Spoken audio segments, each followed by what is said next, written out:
My friend, Dominic Fike Blondie. Now, this is off of the Barbie soundtrack. I hope you dig it. The chords we're going to be using are an E major, a B major, and an A major. Whence, using these chords, we can play them all over the board. But one thing we're going to do today is discuss what chords are in the key of E major, what the rhythm looks like, and how to play this song.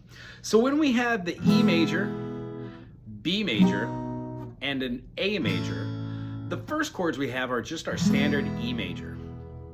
When we play that same E major all the way up, putting our first finger on the 13th fret of the G string, giving us a G sharp, on the 14th of the A string and the D string, and then everything else open, we get a high E. That's an E major chord. When we put our first finger, second finger, and third finger on the 12th fret of the B, on the G string at the 11th, and then at the 10th of the D, we get a B major. And then moving that down a whole step, we get an A major. So in the beginning, when you hear the that is the groove you're going to be feeling. E major to a B major to an A major.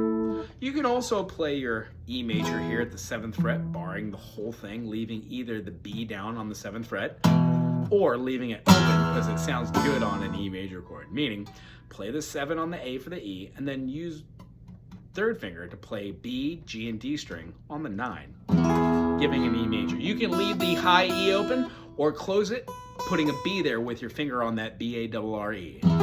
E major, right below it with the same bar using the E major shape aforementioned from back here and up. Yeah, we played at the 7th and it gives us a B major. When we scoot it down, it goes to the A major. The feeling we have in this tune is has this E to the B. The only other changes in this song, it's going to go to the relative minor. So let's go through the crash course of what is in the key of E major. In the key of E major, we've got an E major.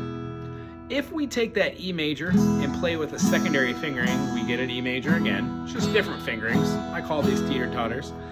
When we scoot that up a whole step, bar the whole thing, we would have an F sharp major, but we don't want an F sharp major. We want to take off our middle finger to give us a minor third.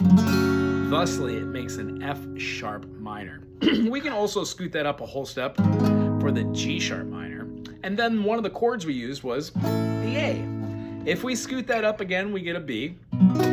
Up another whole step, we get a C minor by taking off that minor third. When moving that up another time, we would have these notes moving in order from the bottom. 11th fret, 12th fret, 13th fret, 14th fret. E string, A string, D string, G string. Wonderful way to do that. And then it resolves right back to your E major. That would be the D sharp diminished. That's going vertically up, sharpening, showing what each one looks like going all the way up the fretboard. You can also do E, F sharp minor, G sharp minor, A major, B major, C sharp minor. We can play our D sharp diminished like this, first finger on the 6th fret of the A, play on the 7th fret of the B and the D string, and then our pinky wraps around for the G string on the 8th. Don't play the E's on both sides, or we can just play the 5th of the chord as a dominant. E, F sharp, G sharp, A, B, made into a B dominant 7, functions as a D sharp diminished. E, F sharp, G sharp, A, B, C sharp, D sharp, E.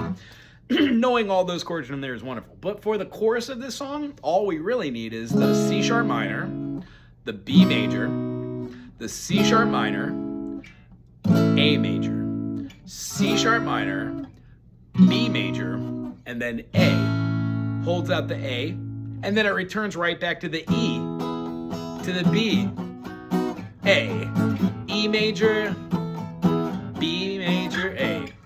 That, my friend, is the entire song. Aloha.